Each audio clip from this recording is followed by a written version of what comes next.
आजाराचे जाऊ दे नको. पुढे काय? यावरून पृथ्वीवर मीच परमेश्वर आहे हे तुला कळेल. यावरून तुम्हाला कळेल की मीच परमेश्वर आहे. पुढे? माझ्या प्रजेमध्ये व तुझ्या प्रजेमध्ये मी भेद राखीन. आमेन. हालेलुया. माझा देव भेदभाव करणारा देव आहे. ओ पास्टर, काय देवाचं नाव खराब करता? देव म्हणतोय मी भेदभाव करेल. कुणामध्ये? माझ्या लोकात आणि तुझ्या लोकात. भेदभाव म्हणजे तो भेदभाव नाही की तो खालच्या जातीचा मी वरच्या, तसं नाही. भेद म्हणजे की हे माझी लोक आहेत, हे माझी लोक आहेत, हे माझी लोक आहेत.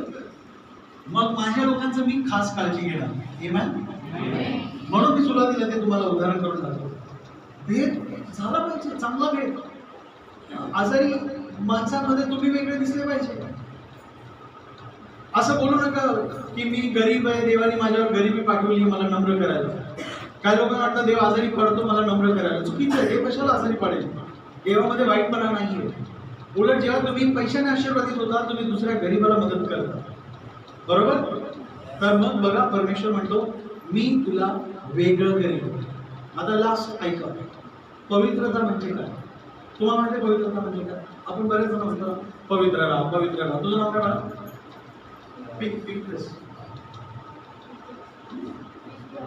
विद्या. विद्या. ओके. तर विद्या, जर मी विद्याला म्हणालो की विद्या पवित्र राहा, विद्या पवित्र राहा, तर नक्की पवित्र राहा म्हणजे काय? मग विद्याच्या डोक्यात किंवा सगळ्यांच्या डोक्यात पहिले असेल तर बरं, खोटं बोलायचं नाही, पाप करायचं नाही, हे करायचं नाही, म्हणून करायचं. मग मी येतो. ओके. आणि मग विद्याला म्हणतो विद्या बघ हे 10 आज्ञा तू कर म्हणजे तू पवित्र राहा.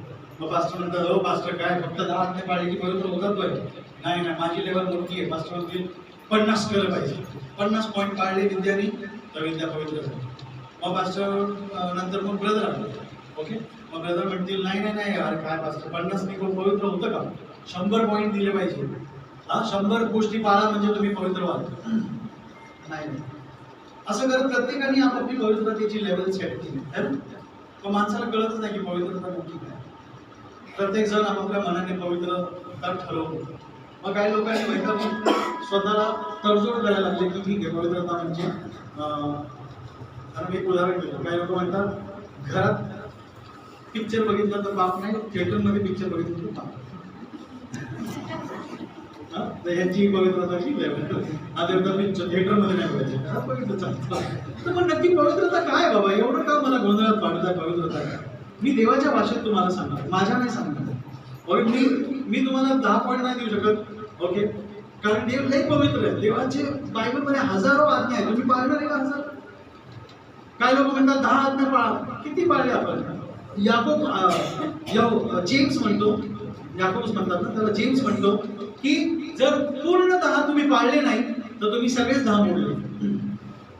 एवढं जबरदस्त ते 10 आज्ञा. तुम्हाला माहिती सगळ्यात पहिल्यांदा 10 आज्ञा कोणी मोडली? मोशेने. तो जेव्हा वरून आला त्यांनी ते 10 आज्ञाची पाठी पाडून टाकली त्यांची डोक्यावर. तुम्ही पापी लोक, त्यांनीच पहिले 10 आज्ञा तोडून टाकली. कारण देवाने 10 आज्ञा माणसाला त्याची कमजोरी दाखवायला दिली. कारण माणूस तेव्हा काय म्हटला मोशेला? आम्हाला दे तू देवाच्या आज्ञा दे, 10 किती पण आज्ञा दे, आम्ही पवित्र जीवन दाखवतो देवाला जगून.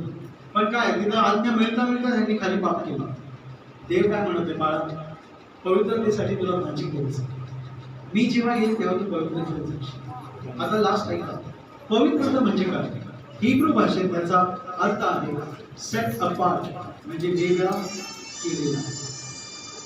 ऐकून घे, पवित्र म्हणजे वेगळा करून ठेवलेला. आमेन. बोला, वेगळा करून ठेवलेला. वेगळा करून ठेवलेला. चला म्हणतात पवित्र. आमेन.